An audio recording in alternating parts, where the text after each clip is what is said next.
This is George Dionne with Metal Express Radio, and I'm here with Filippa Nässil, the guitarist of the band Thundermother. How you doing today? I'm great, thank you. Nice being here. Nice talking to you. If I knew absolutely nothing about Thundermother, how would you describe your music to me? I would describe it as forward, straight, kick-ass rock and roll.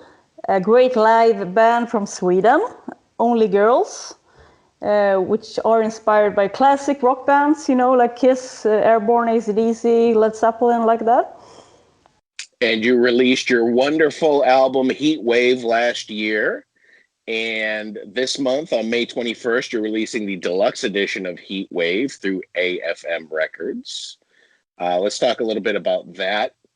Most people, when they release a deluxe edition of an album, they usually just add like 2 live songs, but you've added new studio songs, new acoustic songs, and new live songs. So do you want to talk about the bonus material?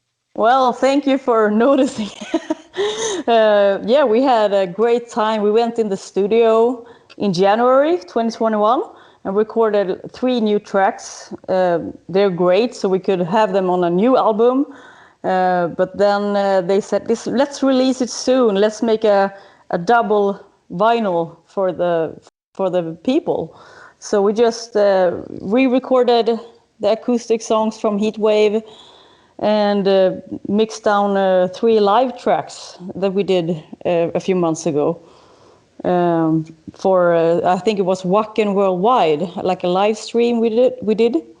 Mm-hmm. So yeah, but it was I'm so proud of this because this bonus CD is the best thing we've done in a long time. I feel, I love listening to it. As a fan, I'd say this is probably one of the best deluxe packages that I've seen. I mean, you could have easily just taken the studio vocals and put it over new acoustics, but you didn't. You went back in and you recorded it organically, and you did the new material. Absolutely. I pre-ordered a pink vinyl myself. The pink vinyl. There was the only one I didn't approve on. I don't know. You don't care for pink? I don't care for pinks. I was like, where is this coming from? But, I'm glad you like it. It's the only color I don't have. Great choice. So let's talk about the singles and kind of what the songwriting was about when it came to the singles you've released for the bonus material. The Road Is Ours. The Road Is Ours is like my favorite song so far. Maybe because I always want to be better than the last song, I wrote. But I really felt like doing something, southern rock-ish. And I really come from that kind of guitar playing. So I put that together with a friend of mine. And then I took in our singer, Guernica, to write some lyrics and stuff. And it came out very good. And we are very proud of it. And it's just weird that it's on a bonus, CD. Because for me, it's like the best song we ever did. Oh, geez, yeah. Well, I think it'll still do pretty well. I think you'll get a lot of people buying this deluxe edition for sure. It's worth it. Exactly. The second song that you released was "You Can't Handle Me." You Can't Handle Me. Yeah, that was actually the first song we didn't write ourselves in a 4 albums career. I've been in the band for 12 years and I really felt like it would be fun to try something different. So I'm going to be completely honest with you, and maybe we lose some fans over this. But it was actually a songwriter who did this song for us, just to try it out, see what works on the radio or what doesn't work on the radio, because we reach a certain limit, and it's fun to also experience new things and develop as a songwriter. So this was written by Andreas Karlsson, who did Backstreet Boys, all of their albums.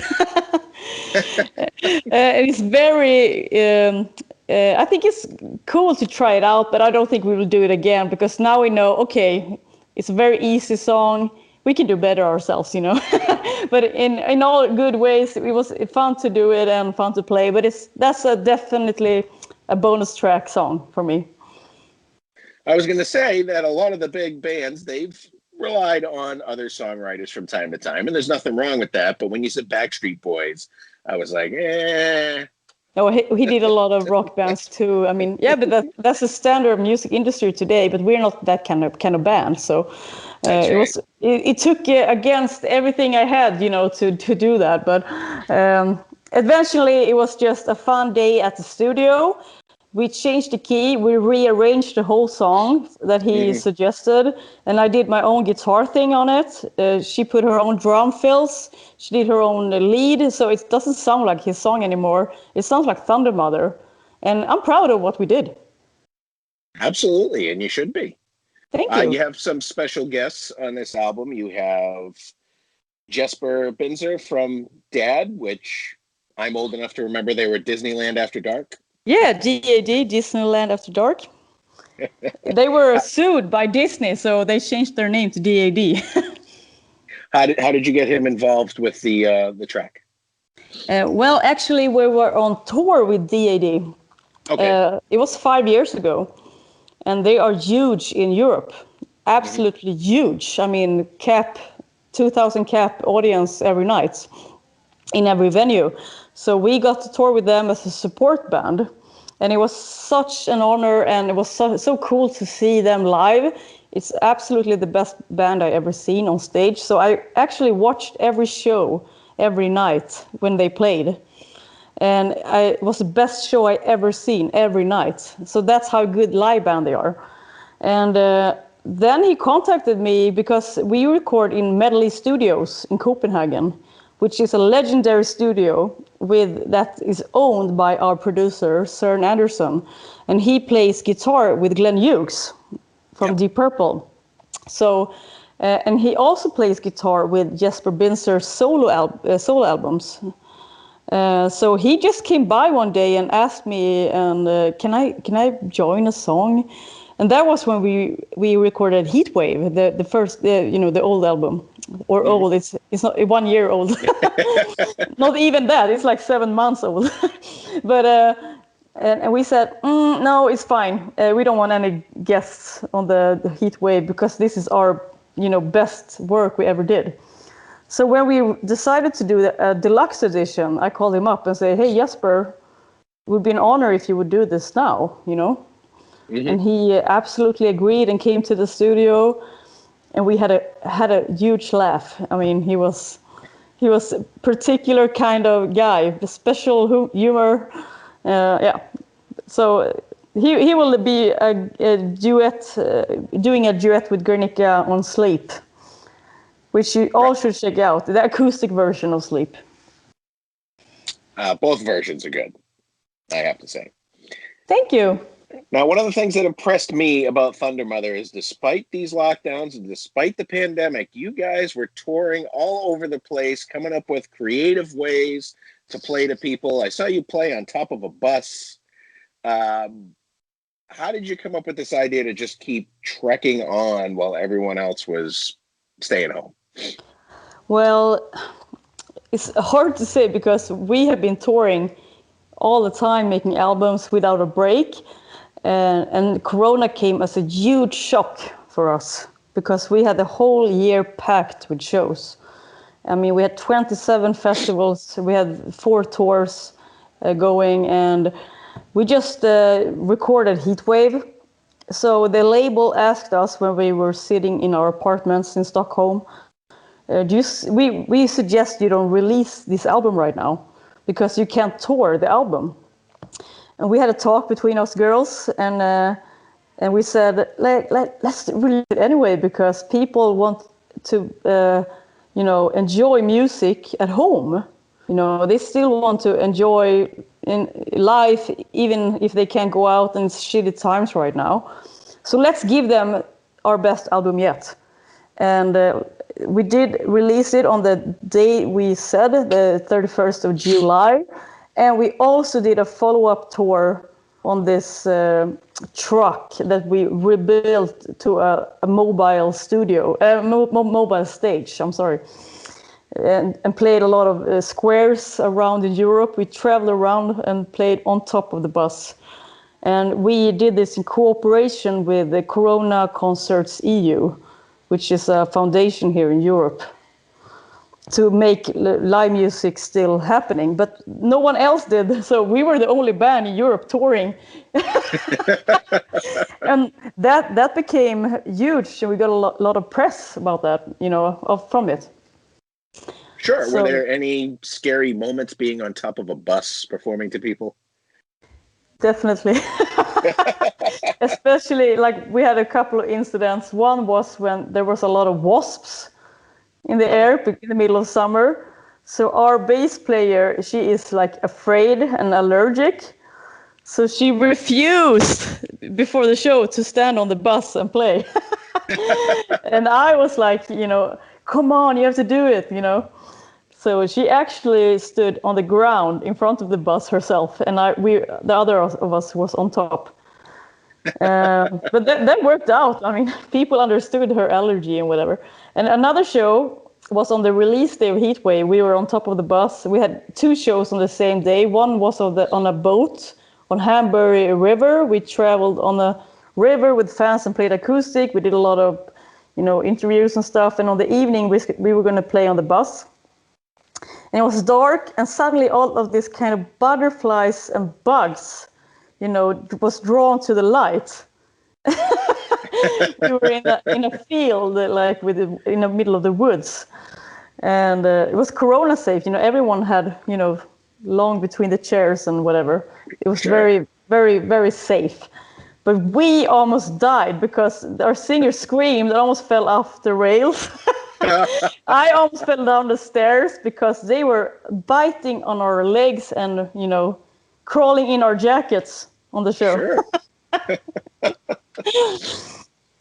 Trauma of life. Exactly. Next time you'll bring a bug light, though. Yeah, I will, definitely. Your 2021 tour, the first part of it's been delayed a little bit, but you're going to come back and you're going to do the biggest, smallest live stream concert on May 11th at Olympic Stadium in Berlin, Germany. What can fans expect from this particular show and how it's going to be presented? Well, we are excited to have a show finally, and our first stadium show in front of no people. Well, actually, we have 20 people tickets. 20 tickets, but still. Then it will be streamed worldwide on the web, so everyone can buy tickets. So we have the links everywhere on Thundermother, like Ticketmaster, whatever, and we're just going to give it all because we haven't played in a long time, and we're going to be on the stadium for the first time in our life. So it's like a dream come true, but in the pandemic time. So you're gonna wait for those gigantic cheers, and it's just gonna be like a couple of 3-4 people. Hey. No, but we're used to it now because we first did the Corona tours back in 2020, and it was 50 people then, and now it's no people. But we did a lot of live streams, so we just know and feel the energy through the camera lens, that people are watching. Thousands of people are watching from all over the world. So we give it all. We do like a normal show, We love it, and we feel their energy even if they're not there. We get as excited, and we do the same kind of show as we would do normally. So. Are you going to have something like maybe where you could see the fans that are logged in? Are you going to try something like that? We can see, every comment we will look after the show, of course. We will see everything, we read everything, we will do everything, because that's the only connection we have right now. I got you. So we're going to have a little party afterward and check out the stream together and read all the comments and have a few beers. And that's the best part. So a question I really wanted to ask you is that prior to Heatwave, you were a guitarist without a band. Yeah. The band just was gone and you had to rebuild, and here you are with Heatwave, which I personally rated a 10 out of 10. It's one of the best albums that I heard last year. You Thank must you. feel really good and vindicated about all of this and your success, even though you're fighting a pandemic at the same time. Well, definitely. Like I always had my own reality, I would say. I'm very comfortable in myself, in my own skin, and I've been building this band since 12 years. And I mean, nothing can stop me when I have a vision, you know. So even the hate I got when people left, how can you keep on doing this in the band name, you know? I was like, I started the band. It's my songs. I came up with the band name. They choose to leave and disappoint everyone. I'm still here, entertaining, playing. So if you don't like it, you can go. But you know, I'm still doing rock and roll. I'm never gonna stop. So get used to it. You know. And absolutely, and it can't be repeated enough. It's the best stuff that you've ever released, I have to say. And do you think that Søren Andersen is sort of like the fifth member of Thundermother there, kind of bringing you to where you're bringing you to where you're at right now? Yeah, I would say so. He made a major impact on our sound and our songs, and because it was a pleasure writing songs together with him. I actually tried to write with a few other ones, which I didn't like at all. And then I was a fan of Søren, so I chose him, and I told the girls, please trust this guy. We're going to write with him. I love him. And we all just clicked, you know. So, and I knew it because he is amazing, amazing songwriter, amazing producer, amazing person. The most humble guy you will ever meet. You don't think he's that good when you meet him. He's like, you know, just a nice guy. Awesome. He's a fifth member right now. Absolutely. That's great. So have you discussed recording a new studio album yet? We have extraordinary plans for the next album. Oh, they good. will be beyond anything we would ever imagined. That's all I'm saying right now. I think that's all we need to know. We definitely have a good. I know too much, and I don't want to say anything right now. It's too exciting. You'll blurt it out to somebody. You have interviews all day. You'll say it to someone. I don't tell no one. I promise. No one knows. But I'm laughing and I'm so happy inside. So the next album is gonna kick ass. Good. And I think fans will be held over with this deluxe package of Heatwave that's released on May 21st, AFM Records. Thank you for speaking with Metal Express Radio today. Thank you so much, Metal Express.